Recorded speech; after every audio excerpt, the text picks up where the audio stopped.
It looks like we're live. Welcome everyone to the 2020 St. Paul String Quartet competition. My name is Ray Shows, and I'm the founder and I guess inspiration behind this event, but certainly not the only one doing all the work around here. I've got lots of people to thank during this day, and I will do so many times. We're delighted to be able to have this event take place. As you can imagine, most events of this type were closed and canceled because of the ongoing virus epidemic that we're dealing with. But we all felt that it's important that we have a capstone moment for these 6 finalist quartets that were selected in March. And I just want to, make sure that that's our mission today, to try to get that competition to happen. So anyway, with me today is Allison Young, Twin Cities radio journalist extraordinaire and announcer. Welcome, Allison. Thanks so much. I'm so glad to be here. I should just tell the audience that I'm not a string player myself, and I'm surrounded by hundreds of wonderful musicians. I'm a former relapsed flute player and a string player wannabe. So I'm excited to be part of this and sharing the string quartets. Yeah, no, that's fantastic. No, we don't mind having the WIN coalition here as well. For those that have never been to this event before, the competition was created as I euphemistically say, apples to apples event, where we have a string quartet judging string quartets and competing against or with, as it were, string quartets. So, Allison, what brought you in from this beautiful Minnesota weather? Why are you here today? Well, as I said, I really love hearing quartets, and really what excites me is not just the kind of intensity that you have when 4 musicians are playing together, and the requirements of the composers for everyone to be sort of on the edge of their seat and performing in that way.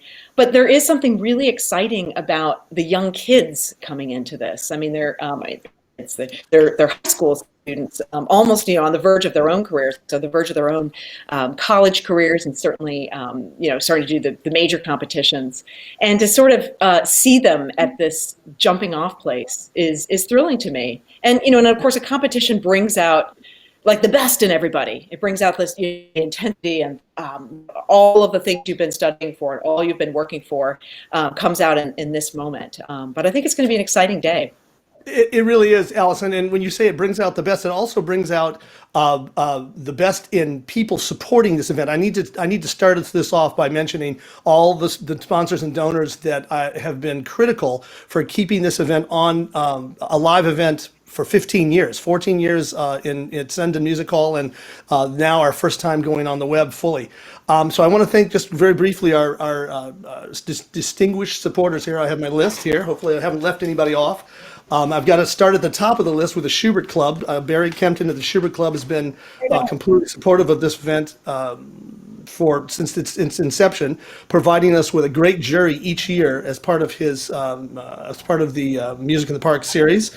And of course, Claire Givens and John Waddle and House of Note have been there since the very beginning, supporting us as well, both financially and with getting the word out, and just being there to help us out to get this thing going.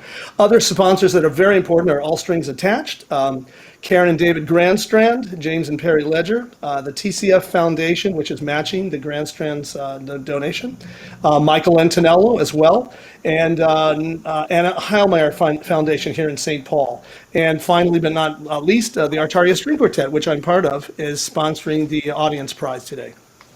Awesome. Great. Thank you to all the supporters for this. I mean, this is so important because, I mean, it's a kind of a labor of love in a lot of ways. It's everybody coming together for the love of music and for the love of education, and really for the love of what the next generation is going to be. Who's going to be taking over as the rest of us move on and are retired. Which quartets become the next musicians on stage. So it's really fun. Sorry to interrupt. Not only career-wise in a life in music, but also we're going to be interviewing 2 of those guys that were from the earlier competition days in 2007. So we'll introduce them later today after the first round. I just wanted to mention that I wanted to recognize two special people. Obviously, the advice and wisdom of Sylvester Visick, director of Sundon Music Hall, who was with us the entire 14 years before this. Obviously, we don't need his hall today, but I'm sure next year when we get back into it, we'll be enjoying the great acoustic there. And of course, the broadcast web service, today, and Artario board member of Tom Peterson, who's the wizard behind the curtains today. So without Tom, I don't think any of this would happen. So thank you, Tom, from behind the curtain, so to speak. All right. I think at this point, Allison, it's time to talk about one other thing. Sorry. The 6 finalists were selected from a national pool of contestants by 4 renowned chamber musicians. Violinist Serena Kaden from the Brentano String Quartet, violinist Daniel Ching from the Miro Quartet, violist Susan Bates of San Francisco Conservatory, and cellist Richard Belcher of the Enzo Quartet. Can we give them a round of applause? Yay, for selecting these guys. One thing we should point out before I finish up here is that Daniel Ching in Moreau was actually the adjudicating quartet member when the 2 guests from the Calidor Quartet today were competing in 2007, right? So anyway, so that's what I have to say about that, Allison. I turn it to you as we get started here. Oh, yeah. I want to just say one thing about Ray mentioned the Artaria Quartet is involved with the audience prize, and this is actually really kind of fun because you'll be listening along and you'll be hearing these great quartets, and I know that you want to kind of be like a little bit of a couch, what do they call that, like an armchair coach or something, and Right.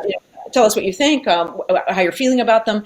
Everything's live right now on YouTube. That's how you're watching, I imagine. And so you want to send questions, send your comments.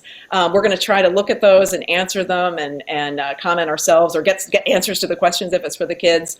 And also this is a chance, I believe it begins at 2 o'clock, will be your chance to vote for your audience favorite. And there is a prize of $200. So it's a pretty nice prize for each kid gets a little bit, a little boost, probably enough to pay for like one bit of music or something, one tuning of a string. But anyway, it's a nice little prize, and it's because of you, and that's really what makes it fun because the quartet themselves, the judges have very specific criterion, but sometimes it's like I just love their stage presence, I just love their energy, and so a lot of that goes into the audience prize. So feel free to get involved. And I'm looking at the YouTube right now. It's up live, and you can send your questions and comments. Okay, that sounds great, Allison. Right on. So we've got quartets coming up. And what's interesting to me, I had to ask you a question, Ray, about the Haydn, and I know this is kind of coming up in a bit, and I know you need to introduce your preliminary round jury. Oh, you did. You introduced them. Haydn round. We got them. Yeah. We got really exciting. Haydn round. So I told you I was a little bit of a string quartet nerd and a geek, and I love string quartets. And I've introduced for 15 years on the radio, especially Haydn quartets. And I just was looking up just to get a couple of more notes about him. Right. So he's the father of the string quartet. He wrote 68 quartets. And what just amazes me, like this little piece of information, I was like, what? I didn't know that. He didn't start writing quartets till he was 40.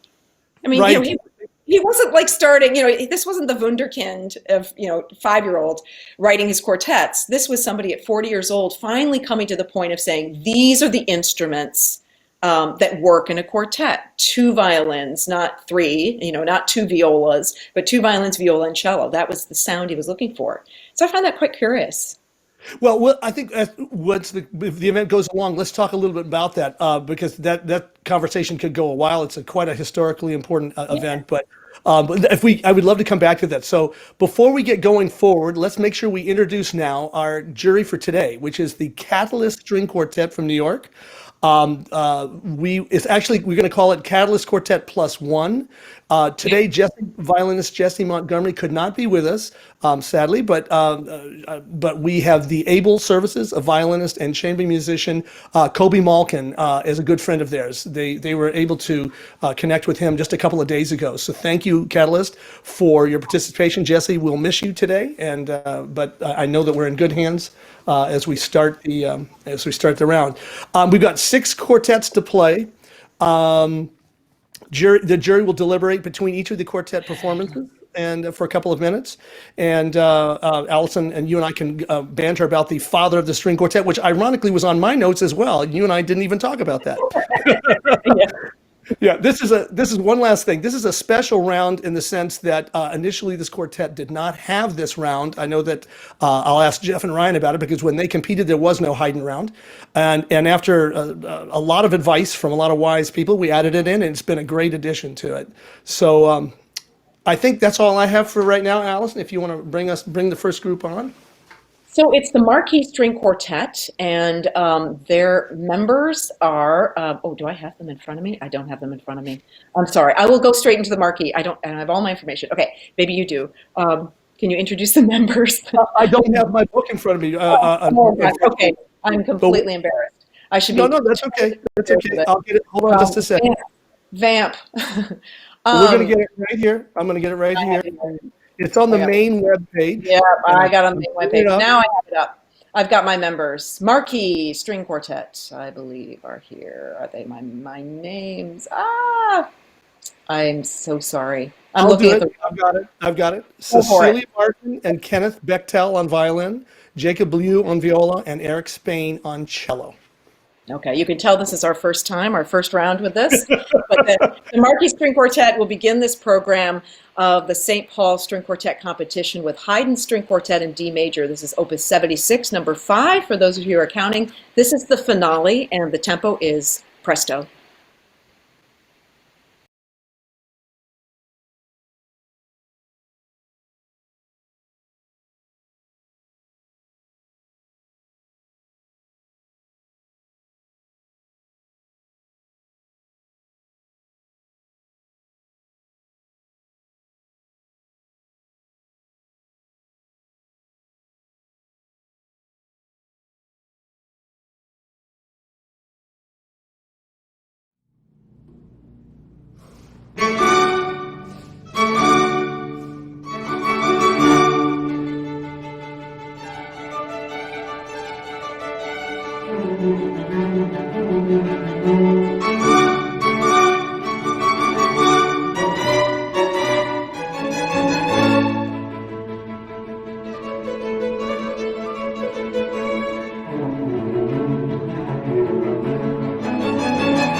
Man, that was such fine playing by the Marquis String Quartet. Just beautiful. I mean, they had this kind of luscious sound. Marquis String Quartet here on the St. Paul String Quartet competition that you're hearing live. This is kind of the COVID version on YouTube. So you heard a tape that they made a number of months ago. Cecilia Martin and Kenneth Bechtel, the violins, Jacob Blue, viola, and Eric Spain, cello. They were playing the final presto movement from the Haydn String Quartet in D major. And for those of you who are string quartet lovers like me, to know exactly where that fits into Haydn's works, Opus 76, number 5. And part of the requirement of this string quartet competition, you're going to hear all 6 quartets, that was the first one, playing a Haydn string quartet. I'm Allison Young with Ray Shows, the founder of this competition and also violinist of the Artaria String Quartet. And I guess we're going to just kind of keep moving along, but do you want to say just one word about why Haydn's required? Well, as you mentioned earlier, he's the father of the string quartet from the 18th century, and all great string quartets have studied and worked through him. And as a matter of fact, when quartets are formed, we're always putting groups together. We start them out on a Haydn string quartet. I know all of the major international string quartets competitions also require a Haydn string quartet round, or at least part of that, at least as part of their competing materials. So yeah, let's keep flowing here and get on to the next group. Who do we have next? We have Quartet Lucciola, and it is Veronica Roeckke and Liam Dietrich, the violins, Bella Kim, viola, and Trudy Childs, cello. Continuing, of course, in this competition, the St. Paul String Quartet competition, with more Haydn. This movement is Allegro con spirito, and for those of you who are not musicians, that's a fast tempo but with lots of spirit from the Haydn String Quartet in D minor, the Quartet Lucciola.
That was Quartet Luciola here on the St. Paul String Quartet competition. You just heard them play Haydn's String Quartet in D minor. That was the Allegro con spirito. D minor clearly was not the key of that particular movement, played with such beauty and excitement. If you're kind of wondering why we're hearing these pieces, and then there's no applause, there's nothing happening, and then there's this kind of pause, is because this is a competition. We're trying to do it the best way we can during this crisis, as no one can meet. And the Catalyst Quartet are the judges for this particular competition, and right now they're judging, and they're taking their time to just to determine what their scores are for them before they send me in to send in the next quartet for us to listen to. So it's not really a possibility for you to applaud for the ensembles, but you can on YouTube by sending comments, by doing an emoji, but also asking questions if you like, and participating in the audience voting of the favorite audience favorite. You get to cast your vote for that. That'll begin at 2 o'clock after you finish the Haydn round. Haydn is a required part of this competition, and we'll move on now to the Ardente String Quartet. I should mention really quickly before we go on that the quartets that entered are from all over the country, have been represented, and these 6 were chosen, and you'll hear more from them. This is a kind of a new part of this particular string quartet competition that's been going on for 15 years, where you get to hear from them directly. We'll have a little bit of interviews coming up a little bit later in the program. But right now, moving on to Ardente String Quartet. Again, this is Haydn. This is the Haydn round, the string quartet in B-flat major, the Sunrise Quartet, and this is the Allegro con spirito.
Hi, I'm Allison Young. You're listening to the St. Paul String Quartet competition right now on YouTube. It is live, and that was the Ardente String Quartet playing Haydn String Quartet in B-flat major, the Sunrise Quartet, the Allegro con Spirito.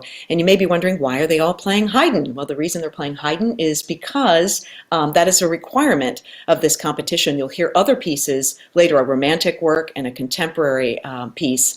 But Haydn was the father of the string quartet and really the first one to have each individual quartet voice as important as each other, and they're all having a conversation.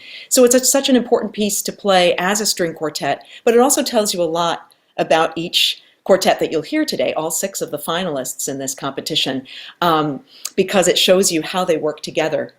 As I said, I'm Allison Young, and I'm hosting this sort of new way of seeing the quartets in action and competition on this YouTube live channel right now. We are getting a few questions from the audience, and you're welcome to share any questions.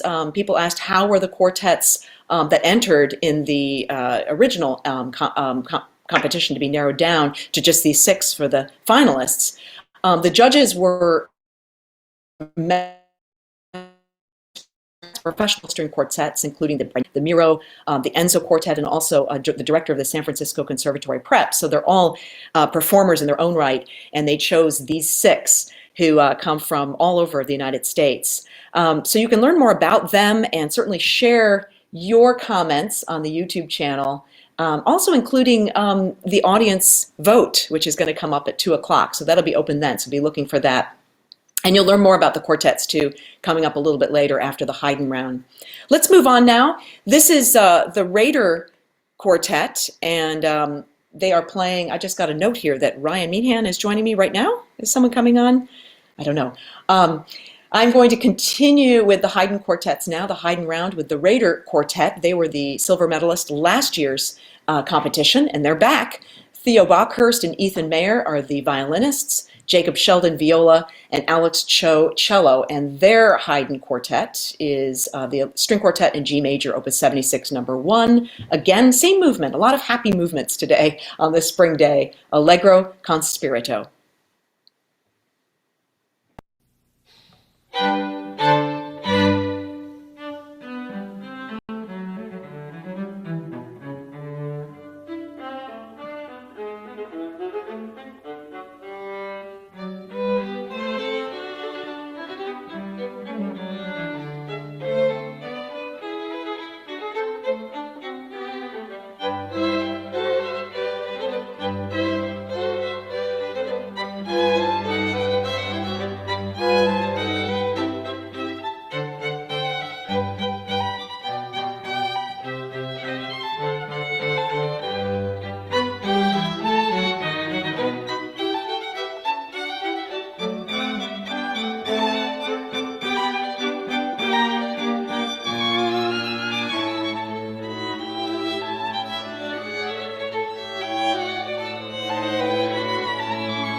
That was the Raider Quartet on the St. Paul String Quartet competition that you're hearing live on YouTube.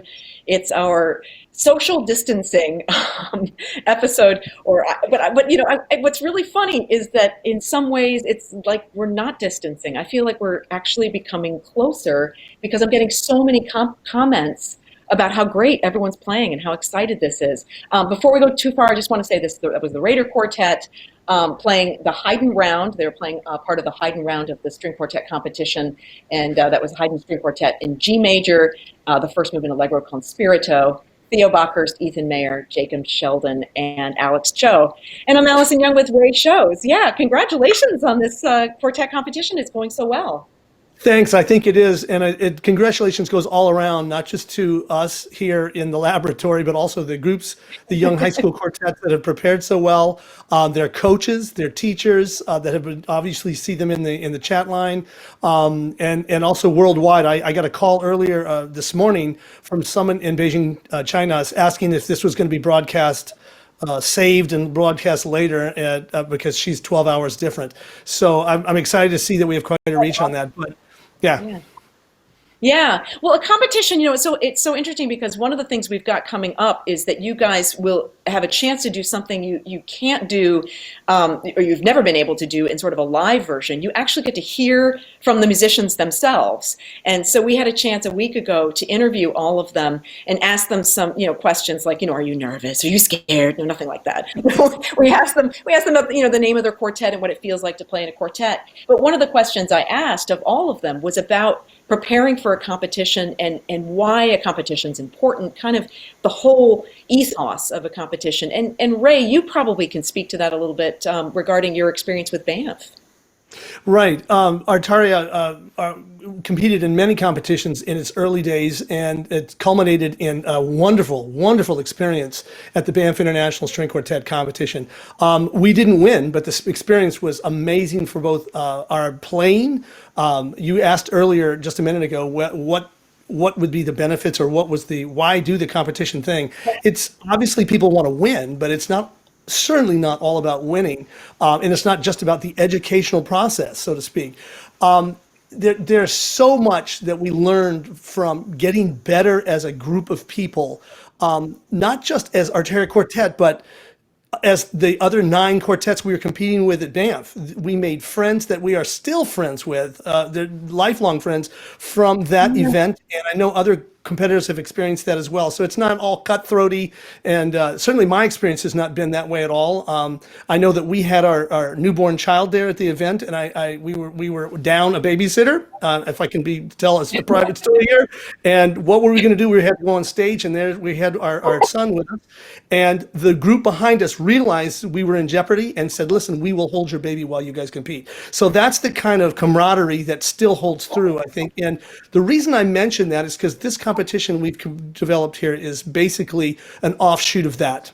That was my whole goal, is to have something that was a good experience as well, so that young people continue playing chamber music throughout their whole lives.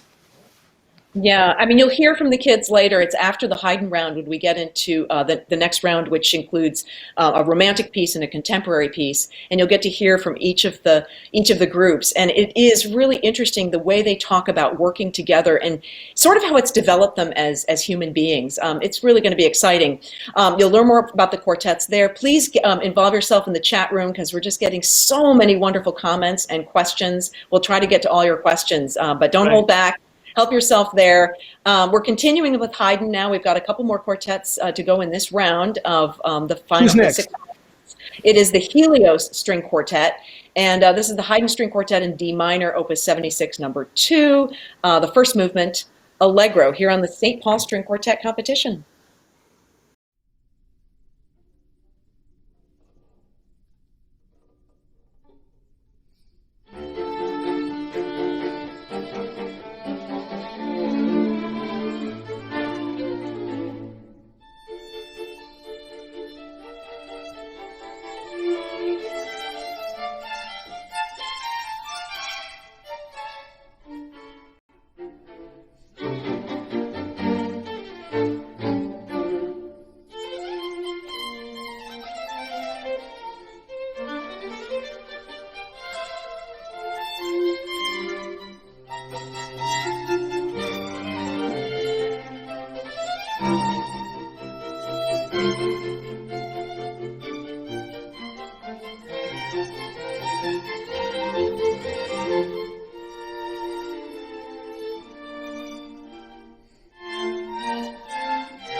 Hi, I'm Allison Young. You're listening to the St. Paul String Quartet competition live here on YouTube. That was the Helios String Quartet playing Haydn String Quartet in D minor, Opus 76, number 2. That was the Allegro.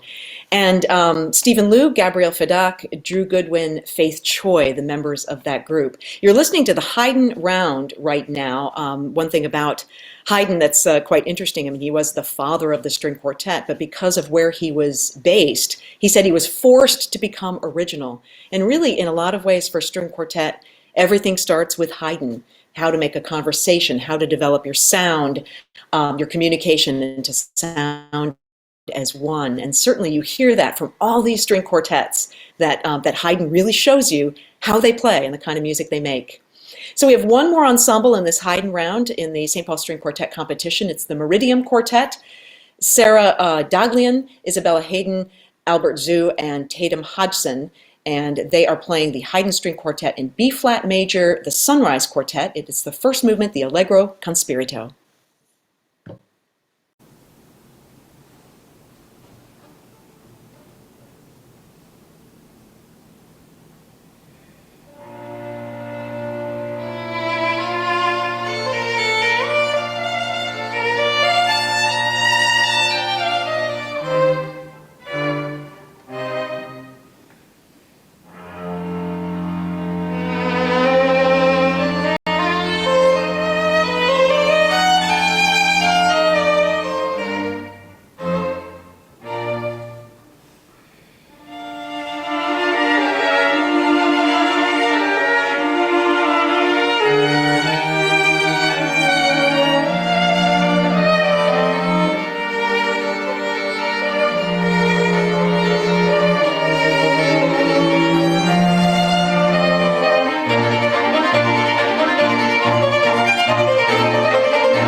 Absolutely, one of my favorite quartets of all time, the Sunrise Quartet. I know it's afternoon here in St. Paul, Minnesota, but just feels like the sun's coming up again on this beautiful day. Haydn String Quartet in B flat, that was the first movement.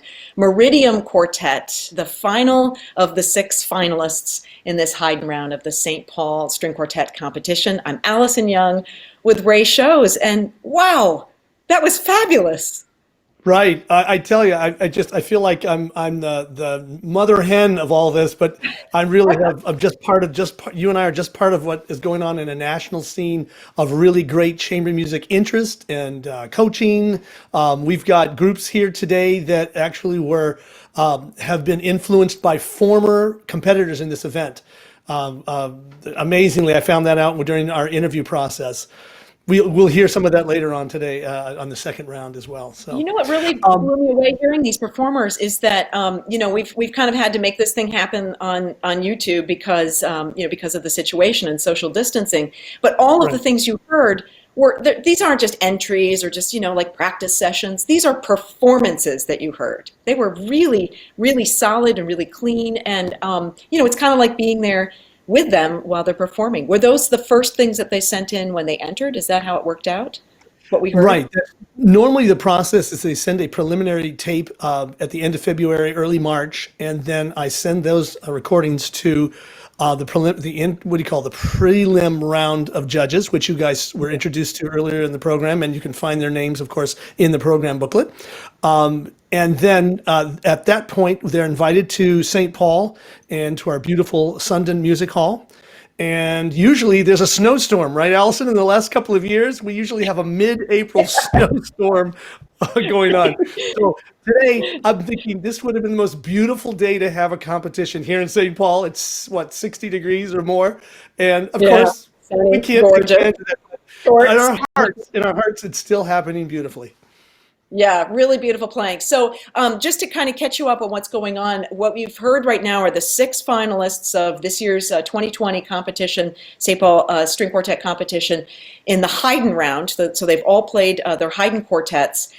Next, they'll be playing pieces of their choice. Something from the Romantic era, so you'll hear Brahms and Mendelssohn, and something from the contemporary era. So Hinastera and Prokofiev are represented. In between, we'll have a chance to meet the judges for this final round from the Catalyst Quartet, but we're actually going to have some fun too, bringing in people which we normally can't do when it's a live competition and you're at Sundon Hall. This is a chance for us to bring in people because we can have them all like Brady Bunch style on YouTube, and you're going to hear Yeah. from 2 competitors from previous years. And what's interesting to me is that these 2 guys were in different quartets, but now they're in the same quartet, in the Calidor Quartet. That's right. We're going to talk to them about that in just a few minutes here. I just Yeah. wanted to say one thing, Allison, if I may interrupt you. Yeah. Sorry about that. Sure. When you talk about the 3 areas of Haydn, the nationalist romantic, and then the modern era, someone's probably going to say, "Wait a minute, where's Beethoven in that?" The Beethoven Oh, string quartets, yeah.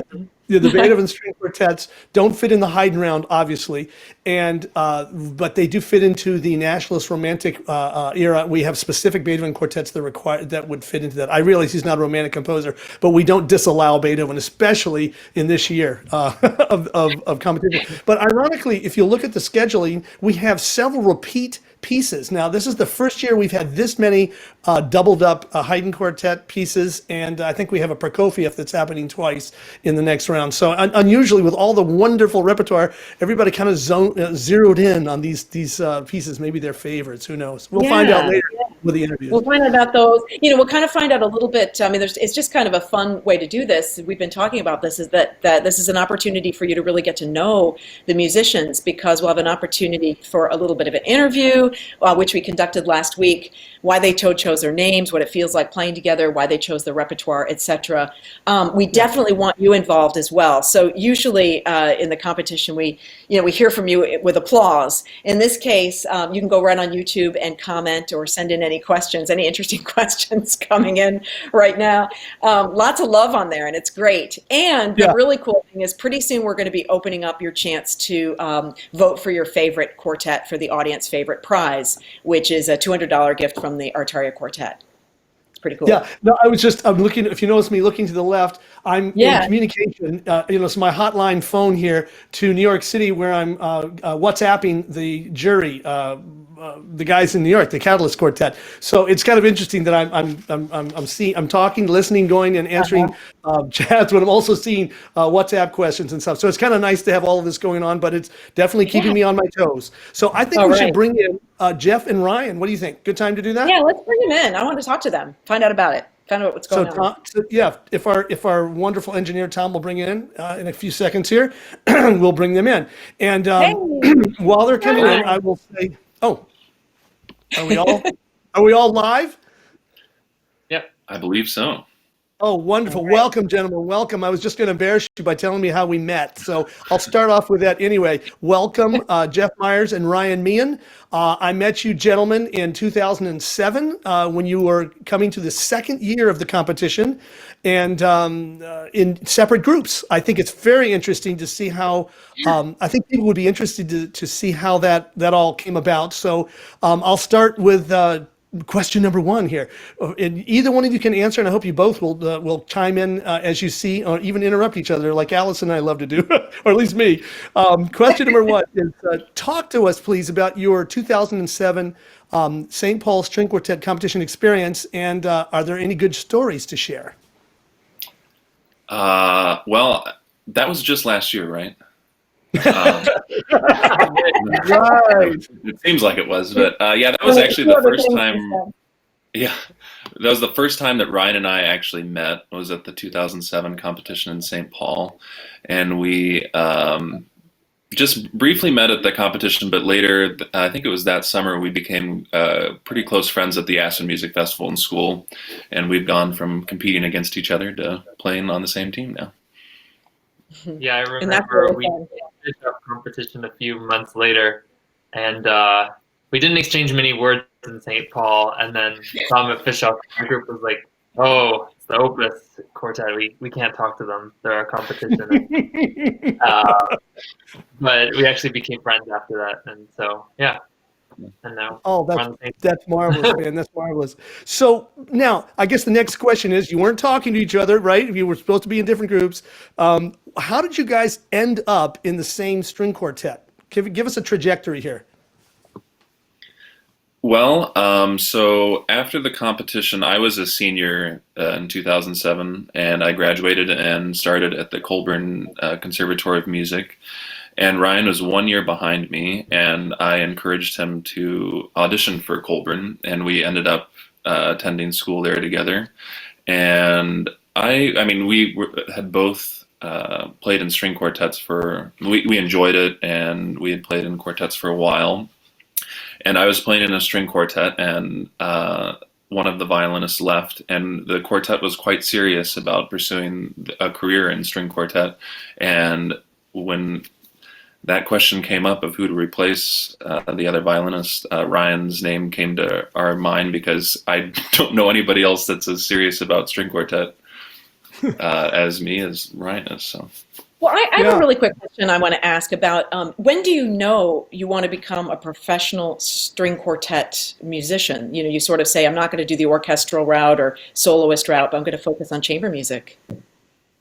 I think we were all very passionate about playing chamber music from the beginning, and I think we all had different opinions about the other routes that you can take as a musician. Some of us were open to that, some of us weren't. But as our passion for string quartet was validated by older musicians and by doing well in competitions, it encouraged us that, hey, let's try this path and see how far we can go. And we feel extremely lucky to be saying that that's like what we do day in and day out now is playing string quartet. It's really like, it's cool to like get the paycheck in the mail at the end of the day and be like, whoa, I'm making a living from this. Because sometimes you just forget that you're having the same amount of fun that you had your whole life playing chamber music. So, oh man, what a privileged lifestyle. You know, if I may interrupt, sorry guys. That leads me into my third question here. I have 4 questions total, but the third question asks that same thing. I mean, you guys stayed in chamber music because doors kept opening and windows or doors, whatever, opportunities kept happening. And obviously in the chamber music world, probably like the solo world, competitions are hugely important, as you will probably attest. So tell me about give me a little comparison and contrast between Banff and Emprise, because I know they were two very different events. I went to Banff but didn't go to Emprise. So could you maybe give us just each of you an individual feel on how those two events are similar or dissimilar? Well, I guess I would start off by saying at that point, Banff was a very established competition, and you kind of knew, talking to people that had done the competition before, what to expect. And like what you were talking about, Ray, before, how amazing the whole atmosphere is, and having the audience there and meeting all of these friends that you'll have for the rest of your life. It was a really special time.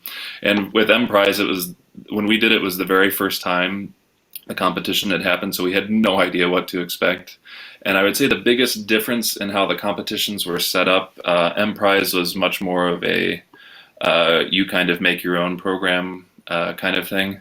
You make your own soup, and kind of show us how you create a program. And Banff is a very strict, you pick from these quartets. And I mean, it was a lot more repertoire for Banff than was required for the Emprise.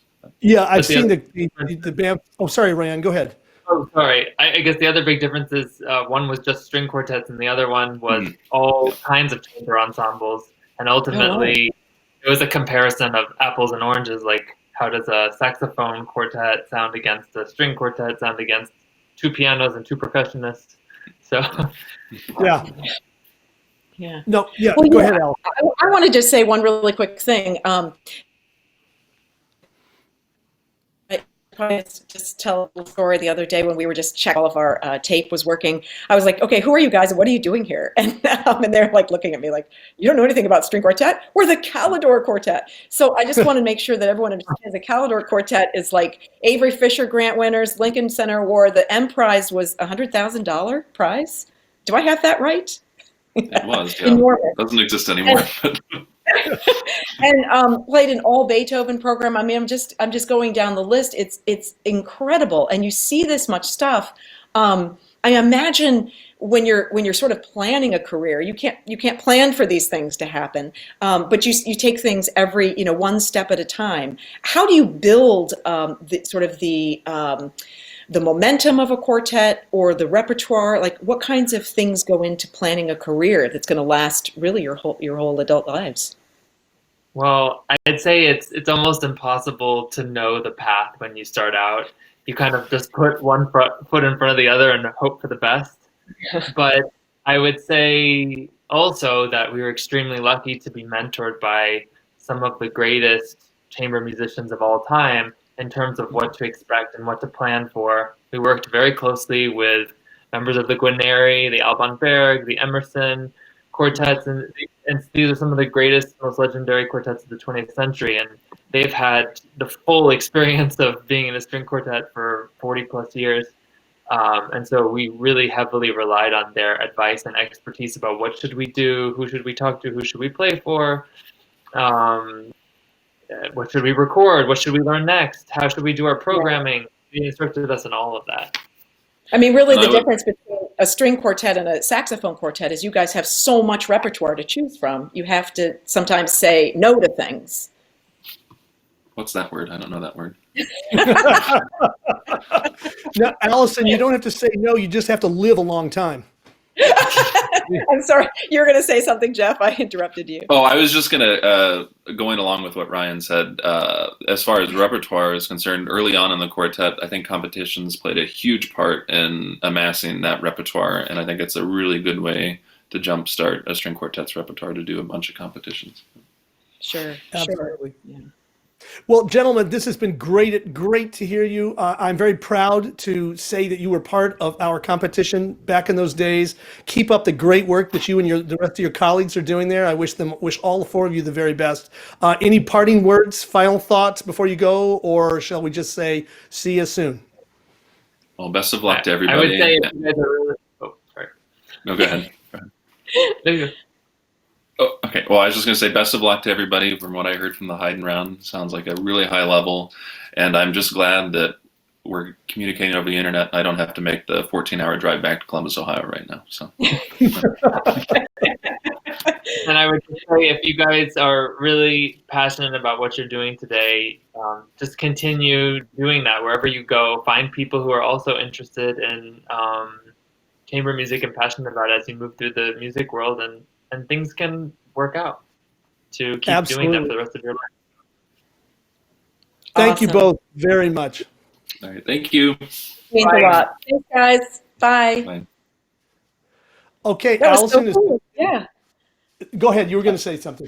Oh, I was just so cool to talk to them. I mean, they're just such, I was kind of like talking to all the kids too. Everyone's just so like laid back and relaxed. And they're just like, yeah, we just really like playing chamber music. And then you hear them and it's like, wow, you know, they're so intense. Where did all that passion and energy come from? Oh my God.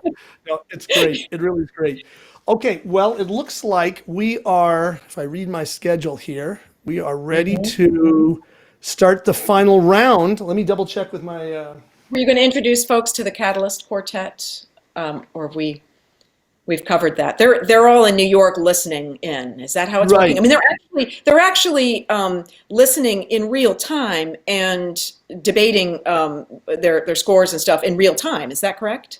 Right. There's no debating at this point. They're in separate spaces, and they are going to send in their scoring numbers, in which we will tabulate here on our handy dandy calculator and add numbers up. It starts as a numbers thing, and then as the event gets near the end, we have a group discussion to make sure that everybody is on the same page about what the prize order should be. And I want to say right off the bat that I say this every year and I mean it. You're all winners, all of you, not just the quartets, but their teachers and their families. And chamber music is the greatest winner at all, and people listening to chamber music are the greatest winners today. So, I think we should probably, we're going to start with, at this point, I believe, if am I correct, Allison, we're going to start with the interviews right in front of each group. Yeah. Okay. So we're going to hear from Marquis String Quartet. I guess I interviewed them last week. Take it away.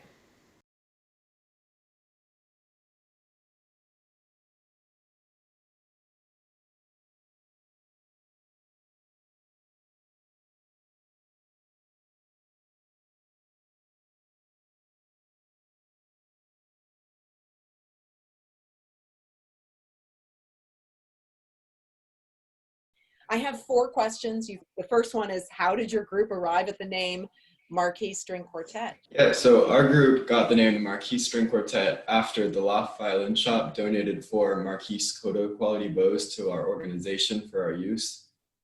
We've taken these bows all around our competitions around the country now. How important is a bow then? It sounds like this is a really important piece of your equipment as far as your instruments go. The bow kind of changed the quality of our sound from, somewhat sounding good to, wow, it's sounding really amazing. How do you prepare as an ensemble for competitions? Yeah, so we listened to a lot of different recordings to try and grab as many ideas as possible because we had such a short amount of time. And we also got to play for a bunch of different coaches and get their ideas. And we also had a lot of performance opportunities because of master classes and things like that. So at the end, we just kind of took all the ideas under consideration and picked the ones that we thought fit our group sound and fit the pieces in this. Okay. Anybody else want to chime in on that? Yeah, certainly. I think, we've had the chance to perform on OSTA stage before and also at Coltman. And so for both of those opportunities, you definitely feel the adrenaline pumping and, getting excited and ready to, just play through all the rep as well as we can. Staying focused before the performance and then getting those keywords, that kind of, imagery in your head before you start playing. Oh, that's interesting. I like that. Keywords, like what kind of keywords would be in your head? Big ball of energy is kind of something that we use to get focused.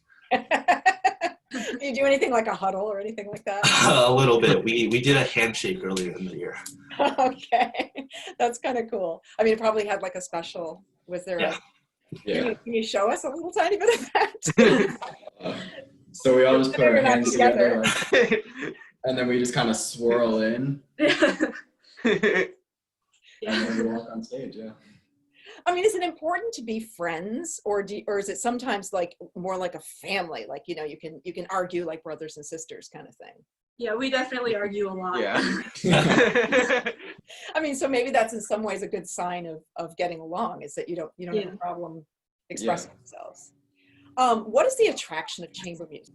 So for us, it was the fact that it was way different from what we were used to from orchestra playing or solo playing, and that it was more intimate for us, and that it was more conversational. So I'd share a part with Cecilia, and then Cecilia would share a part with Jacob, and then Eric would share a part with me. And so we were always kind of like talking to each other through the music of chamber music.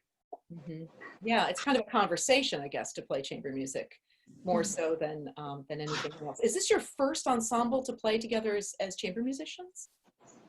It's our first time playing together as chamber musicians, but we've all done chamber before this. Yeah. If there's any stories you want to share, anything that happened, that was funny or tragic or whatever. So I think one instance really comes to mind when I think of, something that really redefined our quartet. And it was, after a long, grueling rehearsal, and the four of us just got together and played a few games of Mario Kart. And, it's kind of one of those things where you're trying to kind of cross that boundary of being musicians to more being friends and family, like you said before. There's a lot of that collaboration aspect that you have to really nail on the head if you're gonna be a successful string quartet. And I think, those few games of Mario Kart really tied us together as, a family that can really play together, and we know each other's tendencies super well now.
What does Quartet Luciola mean? Why did you choose this name?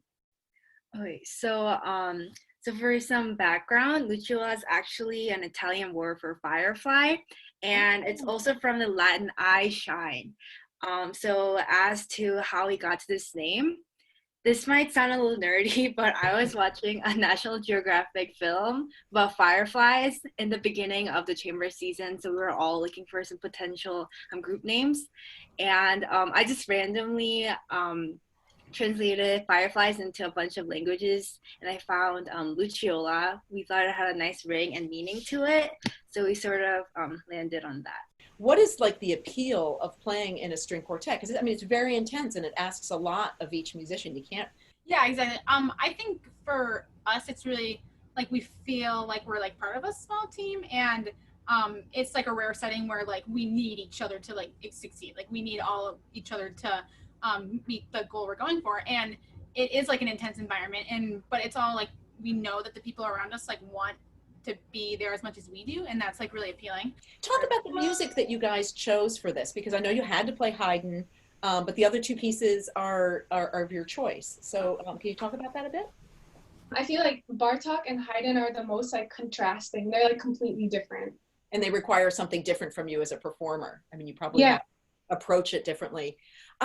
So how do you prepare for a competition as opposed to preparing for, you know, a master class or a concert? I mean, imagine there's sort of a different mindset to a competition. Mm-hmm. Well, one thing we did like to prepare for the competitions is we actually did a lot of recording sessions. And I think like overall we maybe recorded like 3 or 4 times the pieces until we got them, until we thought that they were to the best of our ability. And then another thing we actually did for the performances was we had a lot of coachings and then like a lot of different master classes. So it was nice because we got to hear a lot of different opinions and then decide which ones we wanted to use in our group. And then we also met a lot over like weekends and breaks to practice by ourselves without like coachings, so that we could figure out what we wanted to do with those ideas. Okay, well, we have private coaches. Then we like went to a lot of people for like master classes, or maybe for like one coaching or something. Right. So usually we would just come back to our quartet coaches and talk with them about what we heard was something that we'd want to do. Right. So often we were still talking with a coach about that decision. But then yes, sometimes it would just be like us on our own, not wanting to do something. But I think that came after our coaches kind of helped us. Because so much of what you do is so subjective. I mean, you know, and you have to finally as a team make decisions of what you're going to do, and that probably really brings you together as an ensemble too, I would say. Definitely, yeah. There's like this independence, and it's like a little scary, but it's cool knowing that you're going onto the stage or into the recording session, like doing exactly what you like want to do and you think is right, and like exactly the interpretation that you want to express to the audience.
You probably know the routine. What we're going to do is just start with your name of your quartet, Ardente.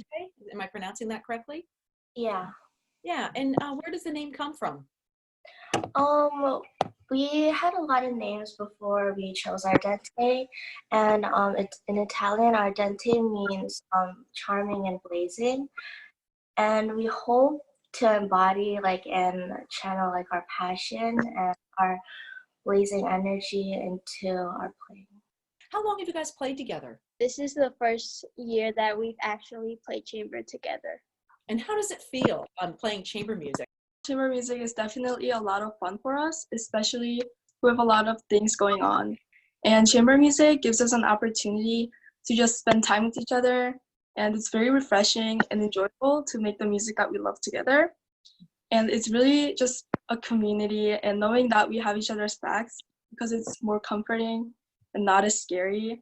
And we believe that chamber music allows us to challenge ourselves and to work together to push each other, grow as musicians. Well, there's a couple things I want to ask you about that, because I love how you described, Julie. We have each other's back. Can you expand on that a little bit? I mean, of course, sometimes we argue, but we meet very often, actually, at least 2 times a week. And that really allowed us to really just connect as people and not just musicians. And we know each other well, and it's just really fun. I mean, yeah, the more practice together, the closer you become one another. So. I mean, it's a conversation to play chamber music. You have to really be looking and really paying attention, and you can't just kind of sit there and do your part. Yeah, we've gotten to know each other a lot as people rather than just people in our chamber group. And so we always have a we mentality. So everything is we're a team. So nothing is ever just one person. It's always a team effort.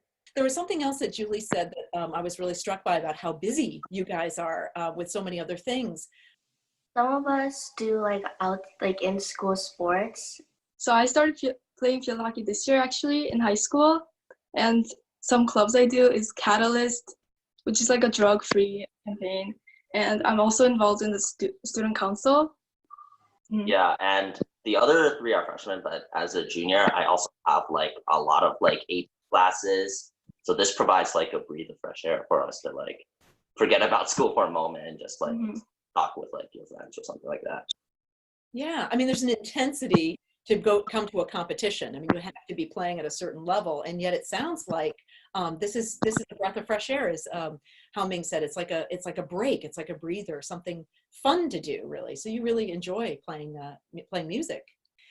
So any stories you wanted to share? Well, we're all really tight knit. We're all really good friends, and a lot of times during rehearsal, like we just like randomly start laughing, and then we just can't stop laughing. We just like end up looking at each other, and we're like, what just went wrong? And like on Friday rehearsals, we usually get like pizza or donuts, and we kind of just like hang out together during our break. So on Saturdays, everyone like in MIA, everyone's just practicing chamber before rehearsal. There is no like space for us, and we actually have to use the basement, and that was really just fun to just get to explore the basement, and yeah, it's just really fun to play there. There's a lot of crazy things in the basement.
That was absolutely smoking.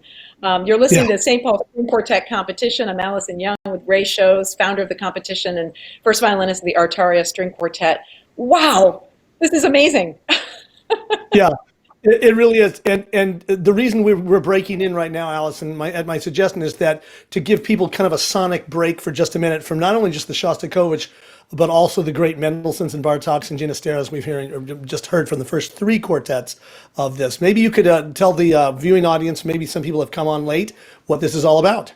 So this is the St. Paul String Quartet competition in its 15th year here in St. Paul, Minnesota, and quartets from all over the country enter a first round and then by tape, which is basically what you're seeing right now. And then the hope is that they'll progress to the 6 finalists and come to this beautiful Sundin Hall at Hamline University here in St. Paul.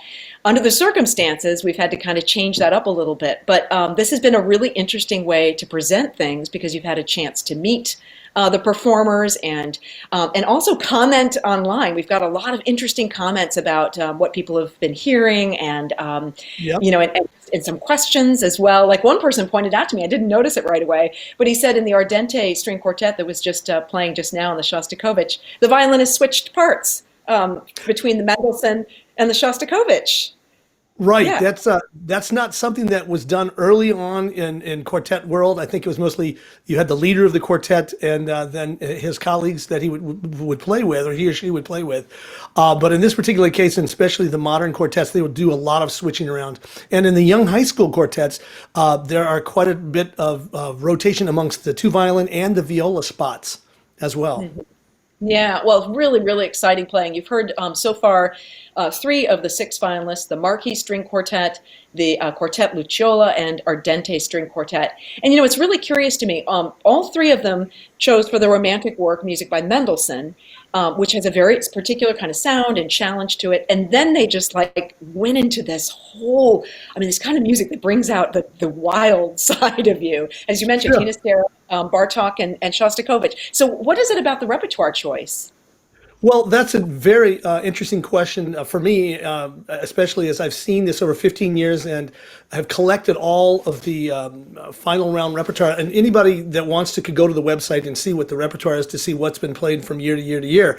And you'll start seeing some trends of certain particular pieces that are, competition best pieces and that have strengths that, I mean, if you're going to compete, in my opinion, you want to show a broad range of ability to control the repertoire, to interpret the repertoire, so that you don't just if you want to win prizes, I guess in competitions, just playing Haydn quartets or just playing Mendelssohn quartets well may not get you a first prize. So this gives a little depth, and the reason that we have these different requirements is so that we see some depth in repertoire. Ironically, this year we have a lot of duplication. I don't remember it historically having this much duplication in repertoire.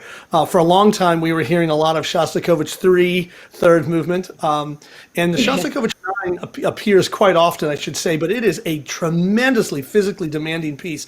At 11 minutes, it's really taxing. So those young kids did a really great job. But, you know, the Bartoks are always difficult. The Mendelssohns, as anybody who plays them, are difficult. And you know what? A wonderful performance of the delicate quality of a Haydn quartet is also very challenging for many young people. Yeah, we're really seeing the depth of these kids. So as I mentioned, you have a chance to comment, to participate on the YouTube chat. We're trying to keep up with that and answer questions. Please do vote for your favorite quartet. The poll is open and live now, and they'll win an audience prize as we continue. Send in your questions. It seems like there was one other thing. Oh, I wanted to mention something really interesting that was going on the YouTube chat, was about how these kids don't just study with their teachers and practice and then go to competitions. They're also mentoring young musicians themselves. I mean, does that surprise you that high school students would be already mentoring young students? It used to surprise me, but I know a lot of programs around the country and that have been doing it for years. And we try to do a little bit of that here in St. Paul. But I must say, my colleagues around the country are ahead of the game and have really done some great job of having this teacher to teacher mentoring for the young kids. Because, frankly, training teachers cannot begin too early. I think these young people are obviously going to be performing a lot of their lives, but to have the skill sets taught to them early, just like their concerto fingerings, how to teach a young person to play a string quartet and their instrument, I should say, in violin lessons, I think is great. So Yeah, really important. I mean, as they say, if you can teach it, you can do it. So yeah. you're actually helping your own, it's informing your own performance. We're going to continue here with the St. Paul String Quartet competition. The final three finalists of this 15th year of the competition with the Raider Quartet. Again, please get yourself involved on YouTube. It's really kind of fun because the chat and people are sending a lot of love and applause, and it just feels really good. And also information that we don't always know about. The Raider Quartet is next. Again, they'll be playing Mendelssohn, but also Hinastera. But before we get to them, I guess you hear a little bit of my interview with them as well. Raider Quartet, where does the name come from? Well, we have two anonymous donors, and they've sponsored us or the Raider Quartet for several years. I think 4 or 5 years. Is that right? And yeah. They chose the name, and that's how it's been. We're pretty sure they come to all their concerts, though. Even though we haven't met them, they never come to see us afterwards, which we're always very surprised by. So when you sponsor a quartet, is that to help you get coaching and fix your instruments, and it's travel expenses, that kind of thing, recording expenses? Talk about playing in a string quartet and like what attracts you to it. What's like the Sure. So the thing that I like a lot about string quartet is that you're surrounded side by side with people who are playing different parts than you, but you can see how your music directly impacts their part as well. And so it requires you to be a lot more delicate and a lot more fragile with how you think about chamber music and think about what you're playing. And even when it's the simplest of music, it requires so much thought. It's all up to you. Well, I mean, obviously you have to follow somewhat of what the composer would like you to do, but then you have lots of freedom as a group, and then also that bond as a group, and just playing together and making friends. I feel like there's a stronger connection. Absolutely, yeah. There's one thing that some of the other groups talked about, and it was getting coaching and working with their particular coaches, or going to master classes and stuff like that, and finally coming to the decisions that you make as a group. I mean, what was that moment like when you said, okay, now we're not just students, but we're performers, we're artists? Actually, for me, I still don't feel like I am quite a performer yet. It's kind of like more of a spectrum. Yeah, although we've gone through like a ton of like performances and a lot of like master classes, coachings, all that, there's still so much to learn. And so I think you're never quite at the place that you want to be. And I think that's like one of the great things about music. You can never like fully achieve like perfection, but you can work your hardest towards it. Yeah, and kind of with what Alex said, because like we're still like students, so we're learning. So when we started our hide-in, we tried to put in like a bunch of different ideas that we thought would like make it sound a lot better, and then we showed it to we had our coaching, and then our coach was basically like, "What are you doing?" So like I think that kind of shows like the balance between both being a student and then also trying to like come up with our own ideas of being an artist. And yet when you go to a competition, you want to sound as though we're sure about what we're doing. And so I imagine preparing for a competition has challenges that are greater than preparing for a performance, for instance. A lot of our struggles came from like actually being able to, especially this year, being able to schedule our rehearsals. It's like a 30-minute drive, depending, even more for some of us. And so having to schedule, that took a lot of like getting used to and a lot of work towards, because we're all seniors and 3 of us went on college auditions this year. Why did you choose the Hinastera? Like what attracted you to that piece in particular? 2 years ago, we were at Fischoff and we heard Kairos play, the Kairos String Quartet. They got first place at Fischoff, and we heard them play the Hinastera, and we all kind of fell in love with the energy and just like the just meat. And yeah, it was a really cool piece. And when we had the option to play it this year, we immediately said yes.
Yeah, so you guys are the Helios String Quartet.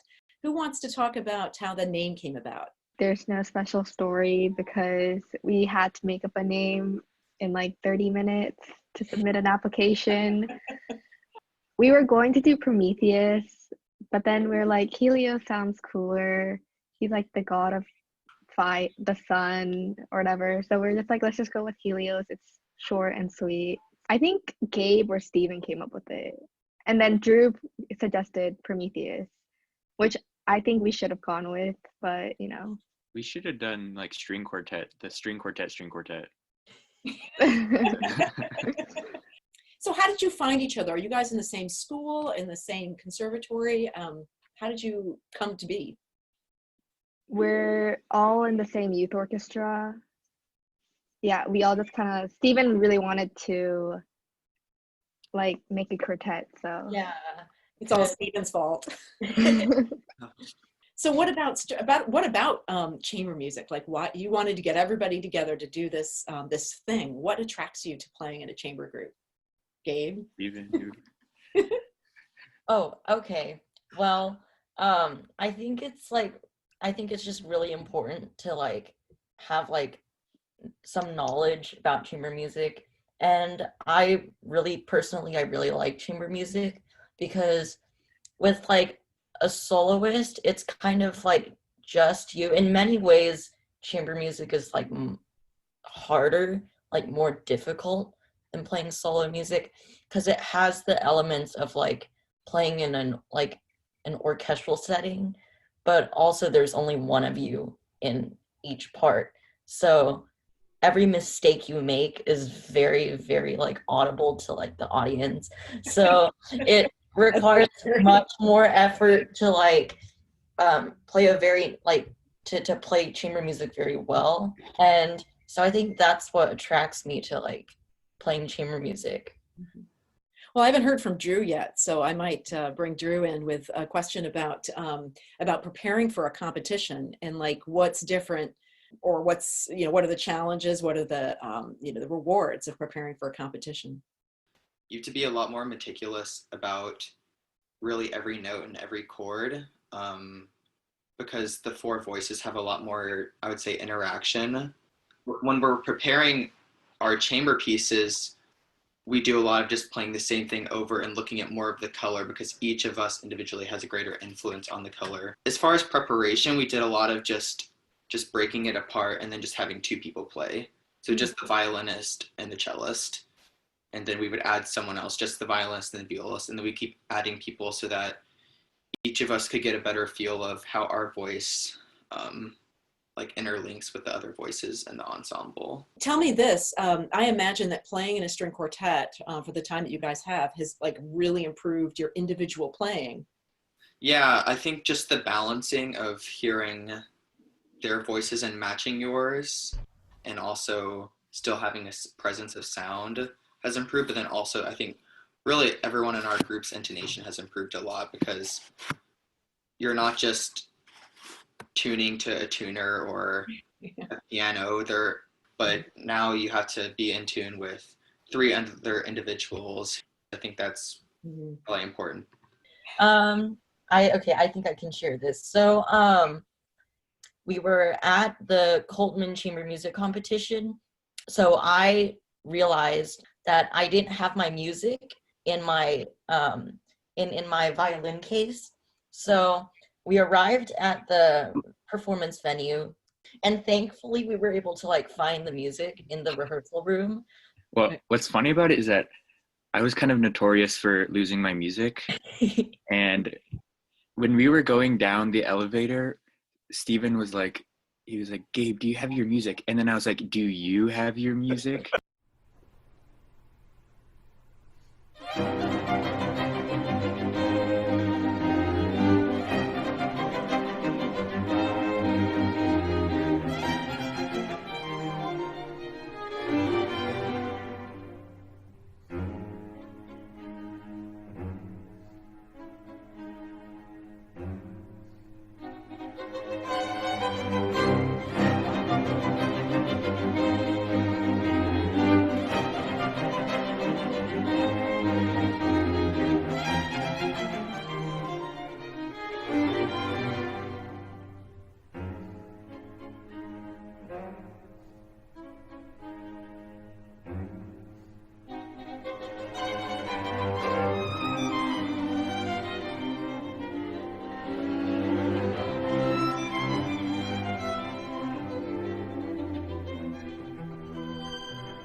So you're the Meridium Quartet. Where does the name come from? Well, our coach wanted us to have a name that was somehow related to fire. So we were exploring around different options, but none of them were really satisfactory until one of us came across, we were using Google Translate, and one of us happened to type in glow in Latin and have it translate. And that's where Meridium comes from.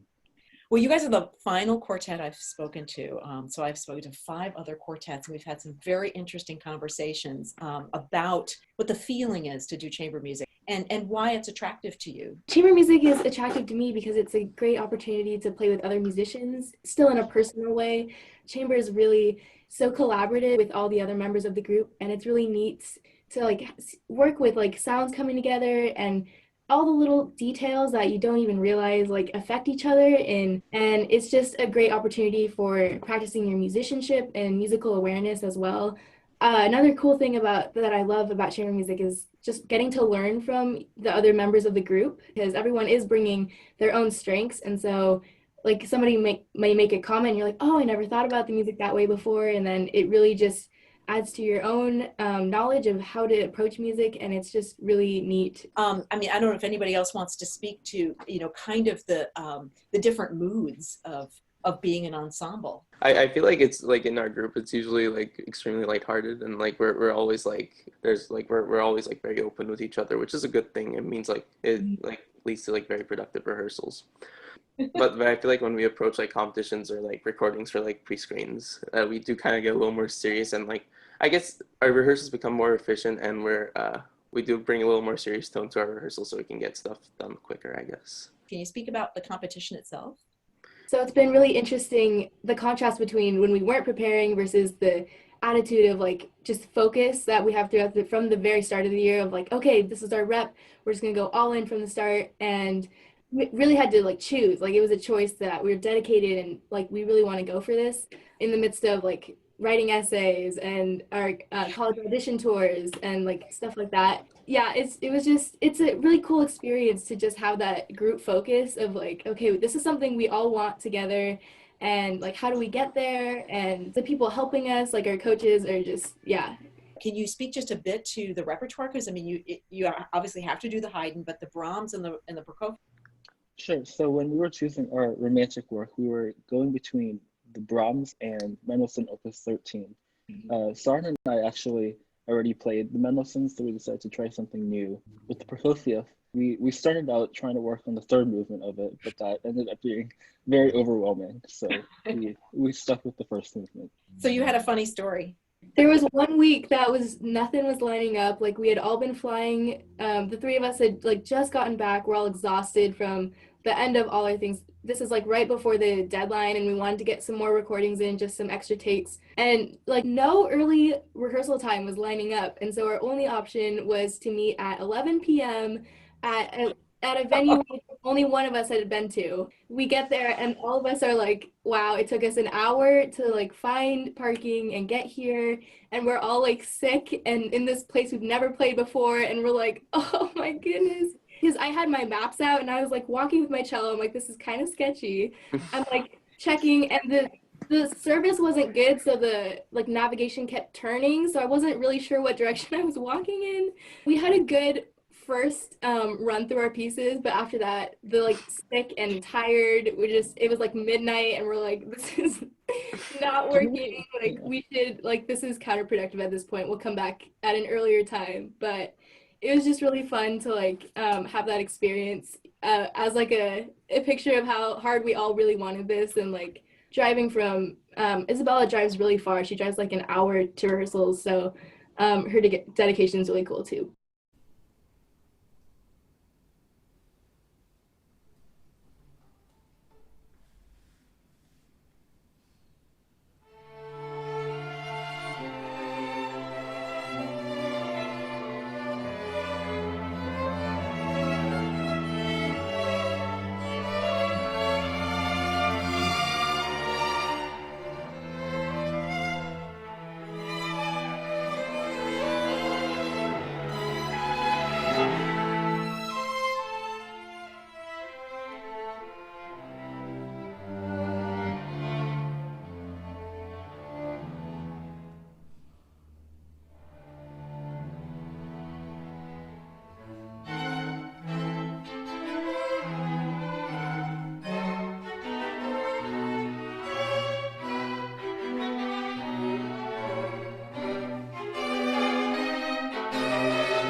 I think that everyone in this competition deserves a round of applause. All the competitors deserve a round of applause. I wish I could hear it, that applause from everyone, but I just think it's amazing the level of performing and preparation and commitment that we just heard at the competition today. At the moment, the jury is now putting their scores in order for the final round. And so we will take a deliberation moment here, and then Alice and I will return, and we will finish up this competition. So at this point, I would suggest that you have a few more minutes to do your final voting if you'd like to, and we'll go from there. Thanks, Tom.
Hello, everybody. Welcome back to the final segment of the 2020 St. Paul String Quartet competition.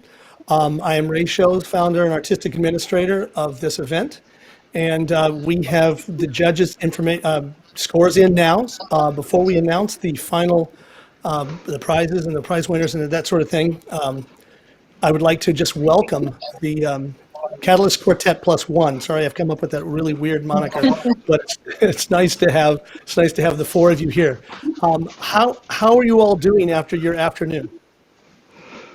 Really great. So inspired. Definitely fired up. Me too. Wonderful, wonderful. I'm delighted to hear that. You guys were very clear in your scoring here, and we're looking very much forward to the comments sheets that you're going to finish later today or this weekend. It would be great to get to me. And then, of course, we will get all those comments out to the young quartets and their coaches so they can review them and move forward and grow, which is what we want here. Do you guys have any comments or closing remarks for the event? I know I'm putting you all on the spot here, but anything you would like to say to the groups? I'd just like to comment on the repertoire and how awesome it was to hear such a great variety of repertoire from such a young kids.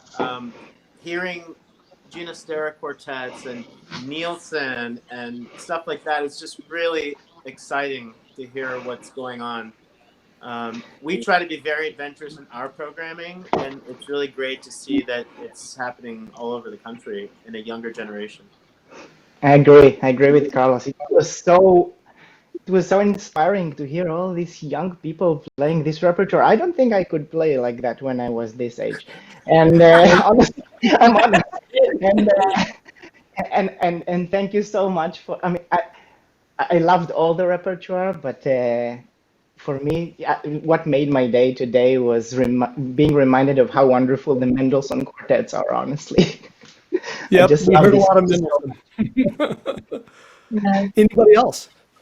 Yeah, I have to say, it really, this has been such a challenging time for all of us, you know, not being able to share music, to play chamber music. Quartet has always been a love of mine forever.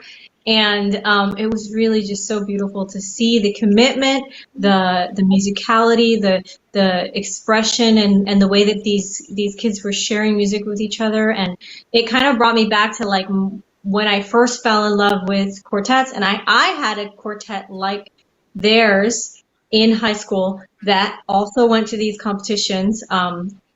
We didn't know, I mean, obviously we were too, it was a long time ago, so it was, your competition wasn't around, but like it just really, it was just a really special thing to happen right now, and to kind of, you know, give us this feeling and something we really need right now. So I thank them for their performances.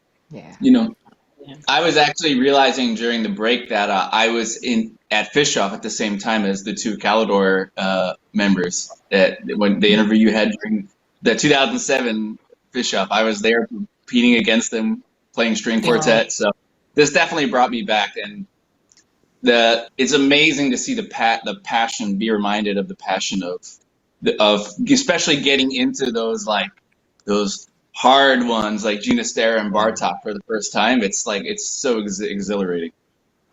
It is. Wow, you guys, fantastic comments and such support for these young players that as you were a while back, not even that long back.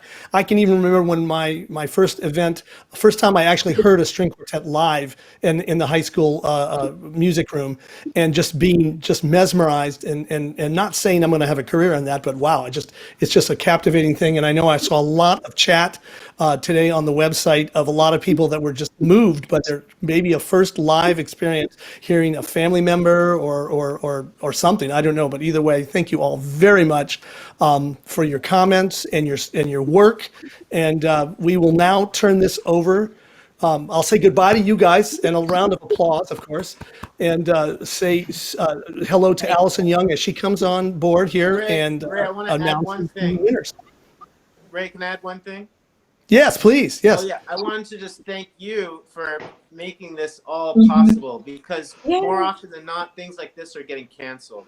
And I think our community really needs people like you to be courageous and to think out of the box and to make these things still go on some way, in whatever way, shape, or form they can. And I think it was very effective. So congratulations and thank you. Yeah, thank you. Thank you very much. I'm moved by that, and I didn't do it alone, but you know that. But I do greatly appreciate the recognition of the work that we do here, all of us. So, thank you so much. I look forward, as I said, to meeting all of you in person next time in New York. I'm going to call you up. Great. Please, Sounds yeah. good. Man. Okay, bye. Bye, you guys. That Okay, was Allison. so awesome. Boy, I loved hearing from them. That was really cool. And this has been a Yeah. really cool event. Is it It time? has. This shows you where we are in things, because I have the winners on my phone that were sent to me in a photograph by Ray. Yeah. And pulled it all together here and tallied everything up. So much appreciate all of you voting. And I guess I'll start with the audience prize. Shall I, do we have to have a Yeah. drum roll? How does this work? Well, let me tell you the drum roll. We broke records today. I'm just so proud of this that it actually worked so well, because sometimes it doesn't. But the audience total was 1,469 votes. So I'm very, very pleased that we had that much impact out there. Yeah. Now, tell us who won the audience prize. Okay, well, so the audience prize is sponsored by the Artaria String Quartet. It comes with a certificate and $200. And as it says, it's you voting for them. And so much appreciate your patience with a little bit of so there's technical issues with the voting, but it looks like everybody got counted. And the winner for the audience prize for 2020, the Ardente String Quartet. Yay! Yay! Way to go. And we'll move on. The Haydn round had an honorable mention and receives a certificate, and also a winner prize. So we'll start with the honorable mention, and those winners, the Helios Quartet. Yay! Woo! Oh, I can hear it going over the internet. Haydn Award for the first prize for that. It's the John Waddell violins were the sponsors. It's a medal and $400 cash and a set of Haydn quartets of Opus 76. My God, I got my reading glasses out. The winners for the Haydn Award for 2020, the Raider Quartet. Congratulations, Raider Quartet. Woo, woo, woo, woo. All right. So, very exciting stuff, and we hope that all of you are, we can see it just coming in here. Lots of YouTube responses. Congrats, congrats, congrats. Thanks so much for participating in all of that, you guys. So now the final round. As it turns out, an honorable mention not given this year, just the bronze and silver and gold awards. So for the St. Paul String Quartet 2020 award in third place, it's James and Perry Ledger family. Am I pronouncing that correctly? That's correct. They are the sponsors of this. The bronze medal is a $600 cash prize and a set of Mendelssohn quartets, Opus 12, Opus 13. Winner this year, the Marquis String Quartet. Yay, Marquis String Quartet. I bet there's some loud noises in Columbus, Ohio today. Yeah, way to go, Marquis. In second place, silver medal, TCF Foundation is the sponsor of this. The silver medal comes with an $800 cash prize and a set of Mozart 10 celebrated quartets. Winner this year, 2020, of the silver medal is the Helios Quartet. Yay, Helios Quartet. Helios. Congratulations to you as well.